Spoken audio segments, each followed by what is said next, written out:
Raised my sister's 2 kids after she abandoned them. Many years later, they took me on a $25,000 cruise to thank me. She showed up at the port screaming, "That's my family trip."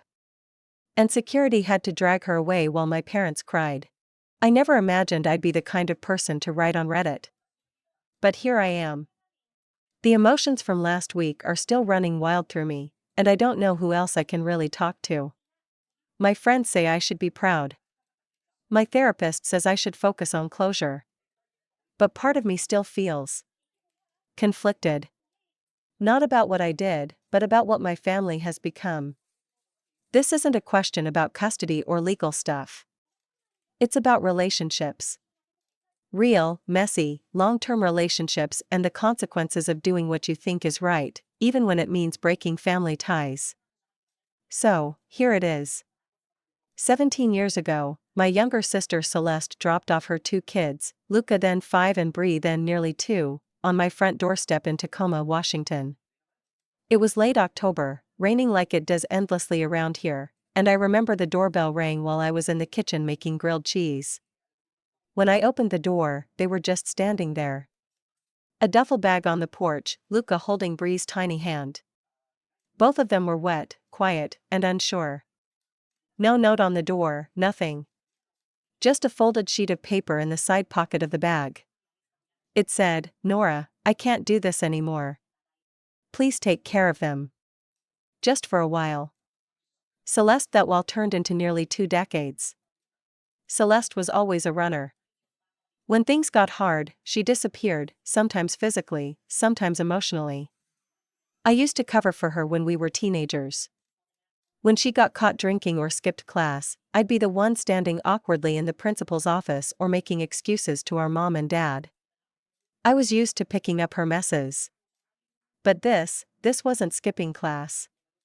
These were 2 human beings. She never came back for them.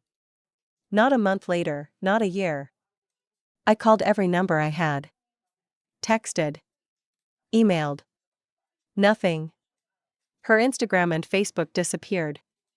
She ghosted her own children. My parents didn't know what to do. My dad wanted to report her missing, but the police didn't take it seriously. She's an adult, they said. The kids are safe. With family. Safe. Sure. But they were confused. Luca kept asking when his mom was coming back. Bree didn't know what was happening. She kept waking up at night crying, calling out for someone who wouldn't return. I'll never forget the first time Bree called me mama. She was almost 4. I was tucking her in, reading her goodnight moon, and she just whispered it like it was the most natural thing in the world. I froze. For a second, I didn't know what to say. But I smiled and kissed her forehead. And from that moment on, I let them call me what they wanted. Not because I was trying to replace Celeste, but because they needed someone to stay. Someone to choose them. Raising them wasn't easy. I was 34 when they arrived. Single. Working full-time as a receptionist at a dental office in the North End. I had savings, but not much. I never planned on having children. I didn't even have kid furniture in the house. The first few years were tough. Luca had night terrors. Bree had tantrums. I was exhausted all the time. But somehow, we made it work. I learned to braid Bree's hair before school and pack Luca's lunch with his favorite apple slices. I started buying kid clothes at thrift stores and memorized school schedules and pediatrician visits. My parents helped at first. Sort of. But once Mom had her second stroke, their support faded. Dad became bitter. He blamed me for Celeste's disappearance. "You coddled her too much," he'd mutter under his breath. "Now you're stuck with the result." I didn't respond. I just kept showing up for the kids. Fast forward 15 years. Luca graduated college last year. Honors student. I work in biotech now. Bree finished her digital media degree and started working for a small firm doing photography and social content. She's brilliant, creative, and full of fire. I never told them not to talk to Celeste. I figured if she ever reached out, I'd support whatever they chose. But they never heard from her. Not until Bree's senior year of college. Out of nowhere, Celeste sent her a Facebook message. Bree showed it to me. It said, "Hey sweet girl. I miss you so much. Can we catch up soon?" Red heart, no apology. No explanation. Nothing. Just an emoji and a vague statement. Bree didn't know what to do. She didn't respond for weeks. Eventually, she wrote back something polite, something like, "Hi, I hope you're well. We've been okay." Celeste messaged a few more times. Never once acknowledged the abandonment. She talked like she'd just gone on vacation for a few months. She sent birthday gifts that year. Big ones. A MacBook for Luca. A designer purse for Bree. They didn't even open them. Just returned to sender. Then came the big surprise. 2 months ago, they sat me down over dinner. Luca grilled salmon and Bree brought wine. They looked at each other nervously, then Luca said, "We've been planning something for a while. And we want to take you on a trip." Bree added, "A real one. No camping in Chelan this time." I laughed. I thought they were talking about a weekend getaway or something. But then they pulled out a folder, printouts of cruise itineraries, boarding passes, hotel bookings. A 10-day Mediterranean cruise. From Venice to Barcelona. First-class suite. All-inclusive. $25,000. I was floored. I asked how they could afford it, and Luca just smiled and said, "We saved. We've been saving for 2 years." Bree added, "It's to thank you. For everything. For giving us a life. For being our mom." I cried at the table. I couldn't help it. We planned every detail together. Flights to Venice. Extra hotel days before departure. It was going to be our first real vacation as a family. No responsibilities. Just us. But of course, nothing in my life is ever that simple. We flew into Venice early, and on the morning of the cruise, we were standing at the dock, boarding passes in hand, when it happened. That's when I heard the scream. "Nora." I turned, confused. At first I didn't recognize her. Celeste. Running toward us in heels, dragging a suitcase, sunglasses falling off her face. Screaming like a banshee. "You can't leave me. This is my trip. My family." Bree froze. Luca stepped in front of me instinctively. Security rushed over almost immediately. A crowd formed around the dock. People stared, some pulled out their phones. Celeste was wild. Hair a mess, makeup smeared, sobbing. "You stole them. You stole my kids. They're mine." I didn't move. I was so stunned I couldn't breathe. Security tried to reason with her, but she wouldn't listen. She kept screaming about how I manipulated them, how I turned them against her, how this was her redemption arc. Finally, they had to physically remove her. She was kicking and flailing, still yelling, "This is my family trip." My parents had come to see us off. My mom was crying. My dad looked like he'd aged 10 years in 10 minutes. Neither said a word as we boarded. Once the gangway was pulled in and the ship started to move, I remember standing at the edge of the deck in complete silence. I could still hear the echo of Celeste's voice in my ears, even though she was long gone from view. The city of Venice started shrinking behind us, and all I could think about was how fragile everything felt in that moment. This trip, this moment of celebration, of love, had been hijacked by chaos before it even began. And yet, I was still here. We were still here. Bree came up beside me and just stood quietly. She didn't say a word. Eventually, she reached for my hand and held it.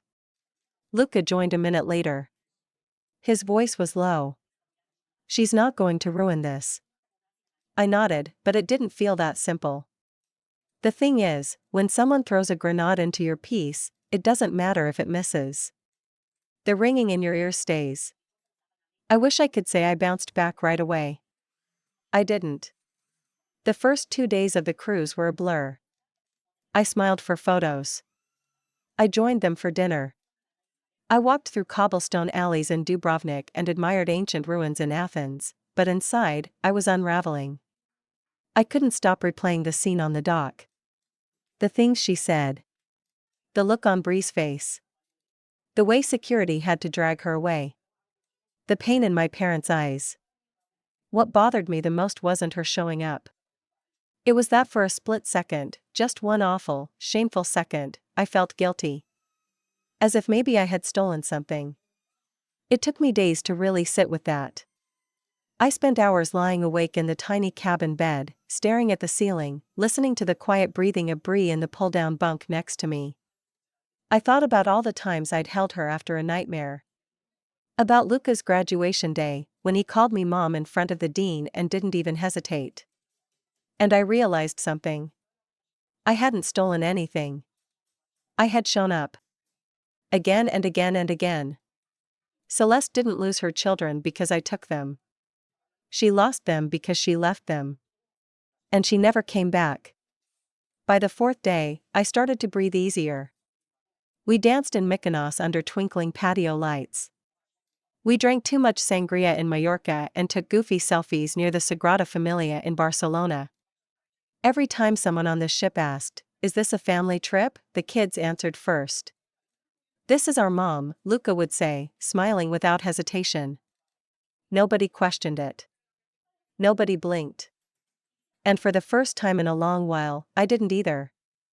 We flew back home feeling like we'd shared something sacred.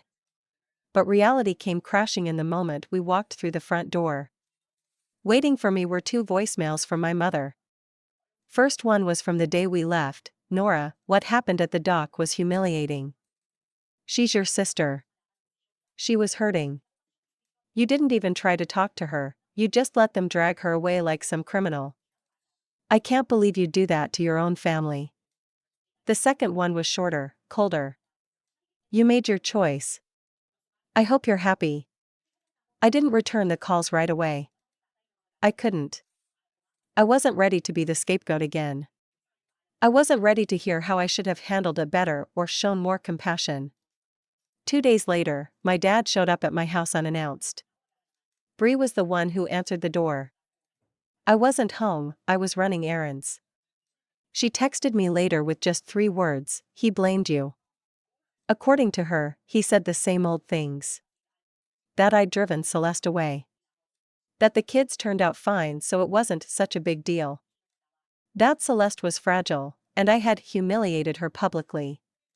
Bree told him, calmly but firmly, that he wasn't welcome in our home if he was going to treat me like that. She said he stood there stunned for a moment, then left without another word. I was proud of her. And also heartbroken. Because no matter how much time passes, there's still that part of me, a daughter trying to be good enough, that wants her parents to get it. To understand that what I did wasn't out of revenge or spite. It was out of love. Pure, deep, tireless love. The days that followed were quiet. Bree and Luca went back to work. I tried to slide back into my normal routine, but everything felt off. Then I got the email. Celeste. No subject line. Just 2 sentences, "You turned them against me. You'll regret this one day." I didn't reply. I archived it. And for the first time in years, I felt the smallest flicker of anger. Not rage. Not spite. But the kind of anger that comes from years of being quiet. From swallowing every insult. From always being the one to make peace. It's not that I want to cut everyone off. I don't. But I'm finally starting to realize. Maybe I don't owe anyone the version of me that bends to keep the peace anymore. I owe myself peace. A week after we got back from the cruise, I finally answered my mom's call. Not because I felt ready. I wasn't. But because I knew if I didn't confront this now, it would fester. And I was done letting old guilt steer the wheel. Her voice was brittle on the phone. Not angry, just tired. You have time to come over for tea? She asked. It was the same way she'd invited me over since I was 20, like we still lived in a world where nothing uncomfortable ever happened. A world where tea could fix decades of pain. I said yes. I drove to their house that Saturday. The house I grew up in. It looked smaller now, like most childhood homes do when you return as an adult. The hydrangeas in front were wilted, the paint on the porch railing chipped. Time had settled in, quietly, just like the silence between us. When I walked in, she was sitting at the kitchen table with 2 mugs already poured. She didn't get up to hug me. I took the seat across from her. We sat in silence for a moment. It wasn't hostile, it was just full. Like the room was carrying every unspoken word from the last 17 years. She was the first to speak. I didn't think she'd really show up, she said quietly. Not like that. I nodded. She embarrassed herself, she added. But it still broke my heart. I looked at her for a long time before I responded. Did it break your heart when she left Luca and Bree? Or just now, when people were watching? She didn't answer right away. Her eyes stayed fixed on her tea, like she could find her words in the steam. You know your sister's not well, she finally said. Maybe, I said. But she's not a child. She knew what she was doing when she walked away.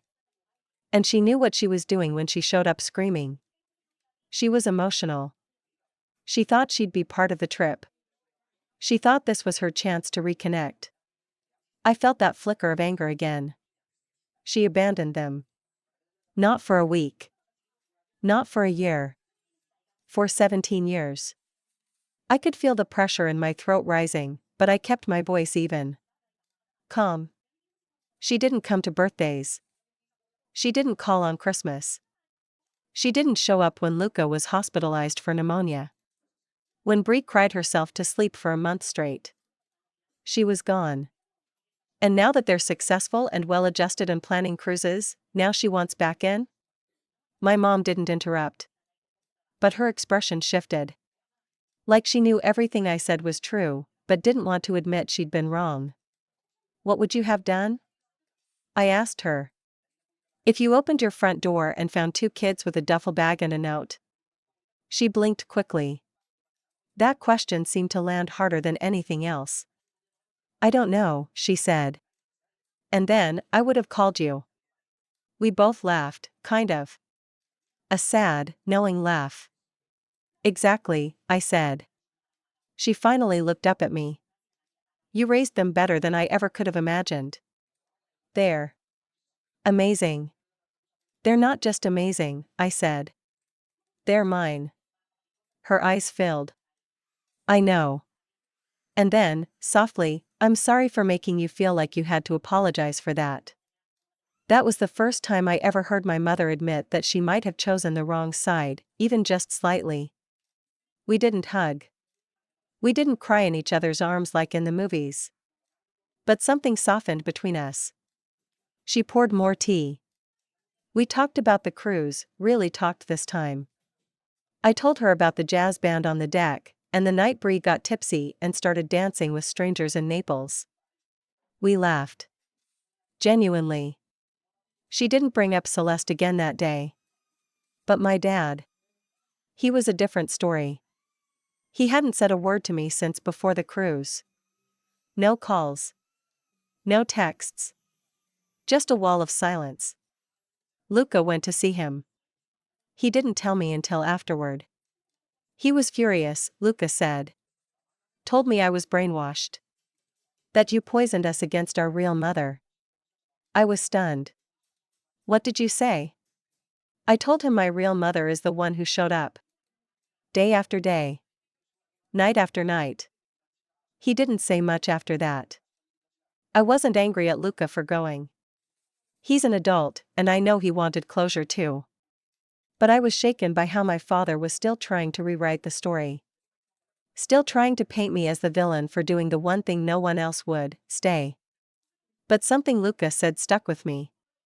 You don't have to fight anymore, Mom, he said. We see everything clearly. You already won. You don't owe anyone proof. I cried after he said that. Quietly. Alone. Because he was right. I've spent so many years defending myself, justifying, explaining. Wanting my parents to say, you did the right thing. Wishing my sister would one day say, thank you for saving them. But those words may never come. And maybe that's okay. Maybe the fact that Luca and Bree are standing on their own, living good lives, with integrity and kindness, that's the only affirmation I need. Still, part of me wonders if I should confront my dad. Or if I should just let that door close. He's getting older. But so am I. And I don't know how many more years I want to spend walking on eggshells with people who never truly saw me. And then there's Celeste. Since her meltdown at the port, she's gone quiet again. No calls. No emails. No social media posts. Bree keeps checking, though. She won't admit it, but I know she's still watching. Still hoping for something. Maybe not an apology, but acknowledgement. Luca, on the other hand, seems done. Firmly. I think he closed the book on Celeste the moment she screamed at us in public. A few weeks after things settled, I got a text from Bree in the middle of a Thursday afternoon. She usually doesn't message during work hours unless it's urgent. Hey, something weird came in the mail for me at your place. Mind if I swing by after work? I told her of course. She still lists my address for certain things, old bank documents, stray alumni newsletters, random packages. I assumed it was just some delayed college junk mail. But when she showed up that evening, she was holding a thick manila envelope with no return address. Her name was typed out, not handwritten, and she said it had arrived with the regular mail that morning. She handed it to me, unsure. I haven't opened it, she said. I got this awful feeling when I saw it. We sat at the kitchen table while she peeled it open. Inside was a stack of papers, printed emails, and a short letter. Her face changed as she read. It went pale. Quiet. She passed it to me without a word. It was from Celeste. But not written to us. The letter was addressed to a man named Brendan, apparently Celeste's ex-boyfriend from Arizona, the one we'd seen tagged in a few of her social media photos before she nuked her accounts. The emails were long, rambling. Celeste had apparently been trying to get him to help her reclaim her relationship with Bree and Luca. She was pitching this idea that we, meaning me and the kids, had staged some kind of smear campaign. She even referenced the cruise, saying she had planned to surprise us and make amends, but that I escalated things and called security for no reason. There was one line in particular that made my blood run cold. She thinks they're hers now. She parades them around like trophies for being the better mother. But I'm their real mom. I gave birth to them. I own that title. Bree sat with her arms folded, silent. Her eyes were hard, like glass. She finally said she gave this to him so he'd forward it to us. She wanted us to see this. And she was right. At the bottom of the letter was a note in blue pen, clearly Brendan's handwriting. Bree, I thought you deserved to know what she's been saying. I'm sorry. I didn't know whether to feel relieved or horrified. On one hand, it confirmed what we already suspected, Celeste still refused to take any responsibility. On the other, it was chilling to see how far into her own delusion she had sunk. Bree didn't cry. She didn't shout. She just placed the whole envelope back on the table and whispered, I don't want her in my life anymore. Then she looked at me, eyes tired but clear. I thought maybe I did. For years, I thought maybe I'd want to hear her out someday. But I don't. I feel like I've already said goodbye, I just didn't know it at the time. I reached for her hand. You don't owe her anything. I know, she said. But I needed to hear that out loud. Later that night, she asked me something that I've been turning over in my mind ever since. If she shows up again, do we let her near us? It was a fair question. A hard one. And I didn't have an answer. Because as much as I want to protect them from any more pain, I also know that nothing I do can fully shield them. Not anymore. They're adults. They'll make their own choices. And maybe, just maybe, it's time I stop trying to hold everything together. A few days after that, Luca stopped by. He's quieter than Bree. Always has been. But he notices everything. We were having coffee on the porch when he asked, "You ever regret it?" He didn't mean the cruise. He meant the 17 years. I didn't answer right away. Not because I didn't know, but because the truth felt almost too big to say out loud. I regret that it had to happen, I said eventually. That she made it happen. But them? Us? No. Never. He nodded slowly. I think about it sometimes. What if she had stayed? Would we be different? You'd be different, I said. But I don't think you'd be better. He didn't smile. But I saw it in his eyes, something like peace. Or maybe resolution. Then he said something that caught me off guard. She emailed me too. I turned to him, startled. When? Couple weeks ago. Before the cruise. I didn't tell you because I didn't want to make it a thing. What did she say? She wanted to meet. Said she wanted to explain herself. I didn't answer. I felt a twist in my stomach. Do you wish you had? He thought about it. I don't know. Maybe. But after what happened in Venice, I think I already got the answer to a question I didn't ask. He finished his coffee and stood up to go. Before he left, he turned and said, "You're the only mom I've ever needed." That night I sat in my living room for a long time, holding that manila envelope like it might burst into flames in my lap. I thought about burning it. Then I thought about keeping it. I still haven't decided. The thing no one tells you about raising someone else's kids is that even when you love them with your whole soul, there's a voice, usually not yours, always whispering, "But you're not the real mother." I think I've lived most of my adult life trying to silence that voice. But Luca did it in 8 words. And I think Bree's silence, the way she handed me that letter and didn't flinch, did it again. I don't know what Celeste will do next. I don't know what my father will say the next time I see him, if there is a next time. But I do know this, I'm not scared of their stories anymore. They can twist the truth. They can send letters. They can raise their voices. But I've already told mine. And I'm not ashamed of it. About a month after the envelope arrived, things went quiet again. No calls. No letters. My dad hadn't reached out. Celeste hadn't shown up. For the first time in years, it felt like the dust had truly settled. Then, out of nowhere, Bree called me from work. "Can I bring something over tonight?" she asked. I was folding laundry and had a pot of stew going. "Of course," I said. "Everything okay?" There was a long pause. "I think so. But you're not going to like it at first." That evening, she walked into the house holding a padded envelope, smaller than the last one, but similarly unmarked. She set it on the table and said, "This one was for Grandma and Grandpa. It came to their house." It was from Celeste. But instead of more wild accusations or manipulation, it was something different. A proposal. She wanted to come home. For good. She claimed she was ready to rebuild the family, and had even included a few documents to support her case, an application to a housing program in Tacoma, some therapy session notes, and a letter to a women's shelter. But buried in the pile, Bree found the real reason for her sudden change of heart, a draft email to a TV producer. It was addressed to a daytime show that specialized in family reunions and reality segments.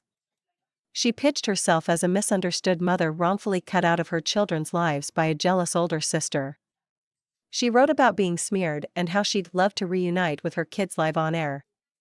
She planned to blindside us. Again. I felt sick. The same nausea from the dock in Venice came crawling back like smoke under a door. But Bree didn't flinch. She already had a plan. She wants a spotlight, Bree said. Let's give her one. At first, I had no idea what she meant. But over the next few weeks, Bree and Luca worked together, quietly, methodically, to do what Celeste had never expected. They told our story. The real one.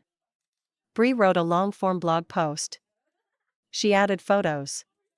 She scanned the note Celeste left all those years ago and uploaded it. She captioned it, simply, "This is what abandonment looks like."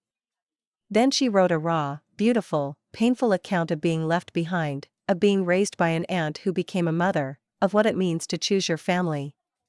She posted it to Medium, shared it on her social media accounts.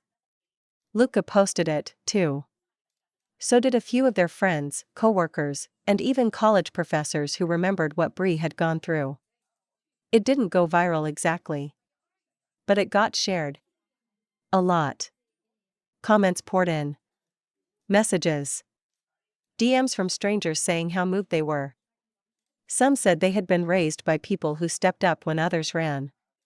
Some said they were the ones who ran and wanted to make amends. It reached over 100,000 views within 2 weeks. And then, the producer Celeste had pitched? She emailed Bree. Not Celeste. Bree read the message out loud to me one night while we were doing dishes. "We've read your piece and we're incredibly moved. We'd like to feature you and your mother, Nora, in an upcoming episode about chosen families. Please let us know if you'd be open to it." Celeste hadn't counted on that. She wanted the spotlight. Instead, it landed exactly where it should have, on the people who stayed. Bree declined the show, respectfully. She didn't want to turn her life into another circus. But she let them know why they reached out to the wrong person in the first place. A week later, Celeste emailed my parents again. This time, begging them to talk sense into Bree and Luca. She said they had smeared her name across the internet and that everyone was turning against her. She blamed me again. Claimed I manipulated the kids into writing defamatory lies. But by then, my mother had read the blog post. So had my father. They didn't call me. Instead, they sent Celeste a letter. Bree showed it to me. She'd helped them write it, after they called her asking if they could speak with maturity. It was short. Cruel honest. You chose to leave. Nora chose to stay. There is no confusion about what happened here. There is no lie to expose. There is no story left for you to rewrite. Please stop. That was it. After all those years of walking on eggshells to preserve some imagined image of family, they finally stood on the side of truth. That night, we had dinner together. Me, Bree, Luca, my parents. Quietly. Peacefully. My father, in a moment I will never forget, turned to me and said, "You didn't just raise them. You saved us all from what could have been." And then he looked away quickly, embarrassed. But I saw the weight behind it. The days that followed were calm. I waited for a storm, a counterstrike from Celeste. But nothing came. I heard through a friend of a friend that she'd been rejected from another reality show. That her social media accounts were gone. That she'd left Arizona and moved again, somewhere in the Midwest. No one knew for sure. It didn't matter anymore. She had spent her life trying to control the story. But in the end, it wrote itself. And the version that lived, the version that people saw and shared, wasn't hers. It was ours. Luca framed the note she left in that duffel bag and hung it in the hallway by the laundry room. Not as a trophy. But as a reminder. A reminder that we began with a choice. A painful one. And that everything that came after, every meal, every game, every graduation, every heartbreak, was built on love that showed up. Bree, for her part, decided to take things one step further. She launched a small podcast. It's called The Ones Who Stayed. She interviews people raised by grandparents, aunts, foster parents, anyone who stepped in when others stepped out. Her first episode? Our story. She let me listen before it aired. At the very end, her voice cracks a little as she says, I don't know if my birth mother will ever understand why we chose the life we did. But this isn't about blame anymore. It's about gratitude. This is for the woman who never ran. Who never wavered. Who gave us a family, not through blood, but through love. Thank you, Mom. So no, I never got revenge the way you see in movies. But I got something better. I got the truth. I got love that stood the test of time. I got 2 kids who became everything I never thought I needed. And Celeste? She got the one thing she never expected, silence.